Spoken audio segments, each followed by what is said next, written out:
මේ වීඩියෝ එකේ තියෙන්නේ මගේ ජීවිතේ ලස්සනම ලස්සන මං හීන දැකපු දවසක් ගැන. ඉතින් මේ තමයි මගේ ග්‍රැජුවේෂන් ඩේ එකේ vlog එක. හරිම චූටි vlog එකක්. එදා ඉතින් හස්බන්ඩ්ගේ ඇඟේම එල්ලීලා හිටපු හින්දා එයාට බැරි වුණා මට හොරෙන් ගිහලා මල් ගන්න. ඒ හින්දා මාත් එක්කම ගිහලා තමයි අන්තිමට මල් ගත්තේ. මම ආස જાතියෙම මල් ගත්තා. මේ අපි ඉන්න මේ ගම්බද පැත්තේ නම් මේ ෆ්ලවර් shops හොයනවා කියන එක හරිම අමාරු වැඩක්. ග්‍රැජුවේෂන් එකට කොච්චර ලෑස්ති වුණාද කියලා කියනවා නම් එදා ඇඳපු මේ ෆ්‍රොක් එක ආවෙත් ඊට කලින් දවසේ හවස. ග්‍රැජුවේෂන් සෙරමනි එකට ගියේ නෑ. අපේ ඩිපාර්ට්මන්ට් එකේ සෙක්‍රටරිස් තමයි මට ක්ලෝක් එක අන්දලා මාව ලැබ් එක පැත්තට තල්ලු කරලා එවුන. එතකොට මට ලැබ් එකේ කට්ටියගෙන් මල් හම්බුණා. මේ ඉන්නේ යාලා. ඔය කහපාට බෝතලයක් අතේ තියාගෙන ඉන්න සොන්බේ තමයි මං ආදරේම සොන්බේ. එයා නැත්තම් මල් ලැබ් එකට ගිහපු මුල් දවස්වලම තමයි ගෙදර නවතින්නේ. මේ ඉන්නේ මගේ ප්‍රොෆෙසර්. ලින් හස්බන්ඩ් ලැබ් එකට ආවේ නෑ. ඊට පස්සේ අර සොන්බේ කෙනෙක් මට කිව්වා කතා කරලා එන්න කියන්නේ අපිටත් දකින්න ඕනේ වගේ හස්බන්ඩ්ව එහෙම කියලා. ඊට පස්සේ කට්ටිය අපි හස්බන්ඩ්වත් තියලා අපි ෆොටෝස් ගත්තා.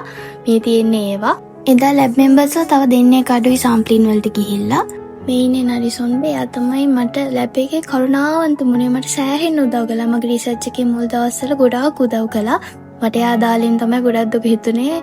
ඔයාලට සමහර විට පේන්නේ එයා තමයි ඇඬුවේ අන්තිමේට. මොකද හැමෝම එක එකනා මාව ඇවිල්ලා හග් කළා. මට ඊට පස්සේ හරිම දුක හිතුණා. මොකද ඔතන මේ මම අකමැති කවුරුත් හිටියේ නෑ ඇත්තටම. අපි ඕන තැන වැඩ කරන ඕන තැනක ඉන්න අපි ටිකක් අකමැති කට්ටිය.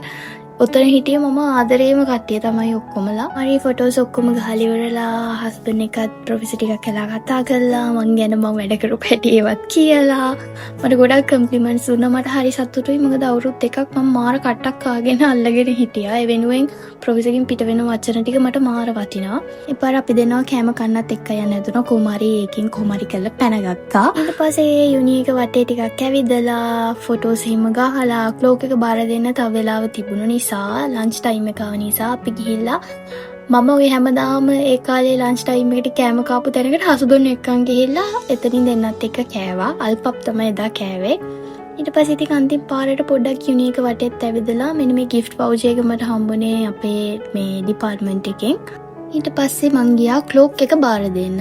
ඩිපාර්ට්මන්ට් එකේ සෙක්‍රටරි ටීචර්ට ක්ලෝක් එක බාර දීලා ඒ පාර ටීචර්ත් මාව හක් කළා. මට කිව්වා හොඳින් ඉන්න. එතකොට එයාට හම්බුණු අඩුවෙන්ම වද දීපු මේ වේගු ළමයා මම කිව්වා. මොකද මම මේ යුනියකට ගියේ කොරියන් ලැන්ග්වේජ් එක ඉගෙනගෙන ඒක නිසා මට ගොඩක් දේවල් ලේසි වුණා. මුළු ඉංජිනේරින් ඩිපාර්ට්මන්ට් එකේම මේ පළවෙනි ශ්‍රී ලංකන් ස්ටුඩන්ට් උනේ මම. ඉතින් මම හිතනවා මම මේ අවුරුදු දෙක පුරාවටම හරිම ඉවසීමෙන් මගේ උපරිමයෙන් වැඩ කළා.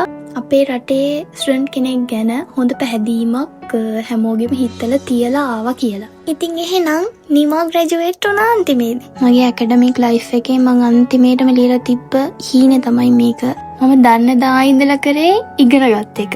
ඉතින් අන්තිම හීනෙත් මේ විදිහට හැබෑ වෙලා ලැබ් එකෙන් යනකොට ඇත්තටම මට දැනුනේ අමුතු බ්ලාස්ට් එකක් වගේ නිදහසකුත් එක්ක අමුතු තෘප්තිමත් හැඟීමකුයි. ඊට පස්සේ මාව කොහෙටවත් අයිති නෑ කියලා හැඟීමක් දැනුණා. පිටරටක ජීවිතේ කවදාවත් ලොකුවට ප්ලෑන් කරන්න බෑ. හරිම අවිනිශ්චිතයි. ඒක නිසා මම දන්නේ ඊළඟට මොනව වෙයිද කියන්න. මන් දන්න එකම දේ ඔයාලට ආයේ යුනි vlog නම් ගේන්න වෙන්නේ නෑ කියන එක විතරයි. එහෙනම් ගිහින් එන්නම්. අන්‍යොන්.